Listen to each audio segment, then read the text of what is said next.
So it is a huge event, and I know a lot of the quote-unquote good stuff, you know, the highly desirable stuff goes pretty quickly with some of those events. Yeah, and looking at part of that video there, it kind of looked like Black Friday a little bit. People just rushing in there, wanting to get their bags. Honestly, today would have been a good day to have that sale because of the rain. Because it's inside, but the good news is the rain is definitely what we need. We're actually celebrating the rain. Yes, we're celebrating this. That never happens. I found a new data source that has helped me go back even further into the record. So when we compare our current dry stretch to the record, yeah, we're not necessarily close. But 22 days is how long we've seen less than 1/100th of an inch of rain out at Fort Wayne International Airport.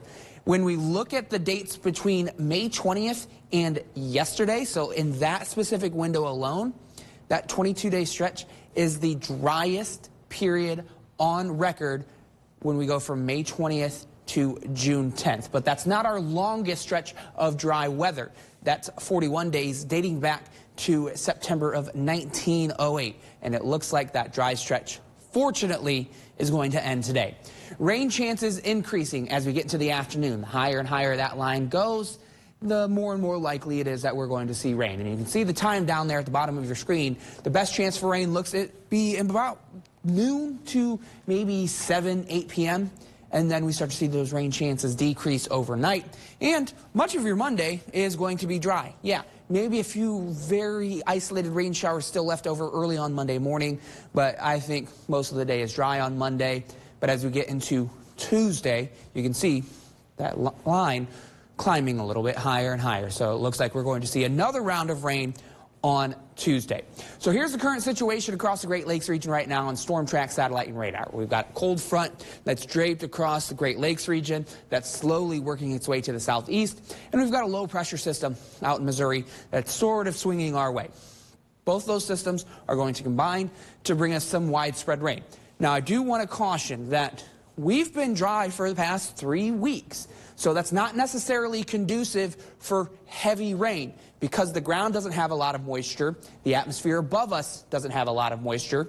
So as some of this rain moves towards us, I'm anticipating some of it to evaporate. Will all of it evaporate? No.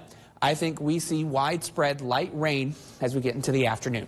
So here's what future track looks like as we get into the afternoon. About the noon hour, most of us still dry, but we're starting to see the rain push into our area. As we get into 4 or 5 o'clock, you can see the rain a little bit more widespread and heavier off to the southeast. So Salina, Van Wert, out near Lima, Ohio, is going to see the heaviest of the rain, but still some nice light rain showers for those of us here in northeast Indiana. I'm anticipating that rain lasting up until about 8, 9 o'clock this evening, and then it's going to become a little bit more hit and miss. And then, like I mentioned, maybe 1 or 2 residual rain showers left over on Monday morning. And then here comes that wraparound moisture on Tuesday. This is a low pressure system that's getting caught up in the Great Lakes region, wrapping around that moisture. And it looks like those rain showers are going to continue into Tuesday afternoon and into the evening. So how much rain could we see? You see this dark green area here? That's less than ½ an inch, but we border the blue area here. So I'm anticipating about ½ an inch of rain when we combine today's event and Tuesday's rainfall, which is it a drought buster? No, not necessarily so, but the light, steady rain is actually going to help us reduce the runoff that the rain could see because the ground is so dry.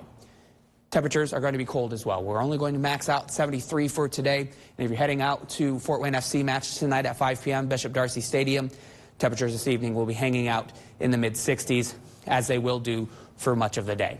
Your first alert extended forecast shows temperatures staying on the cool side Monday and Tuesday, high in the low 70s. But as we get to Wednesday, Thursday, Friday, the sunshine starts to return, and so too do the 80s. The 80s are coming back, Caleb. That's what I need. You know, this time of year, I feel like I'm pretty fickle. I don't necessarily want 70 for the high, but I don't want 90 for the high. I think 80 is a nice middle point. Right in the middle, just cutting it right down the middle. And I will say, too, the sunshine and the rain showers, a nice mix of both. So. Yep, a little bit of something for everybody, Tyler. We'll take it. Caleb, thank you so much.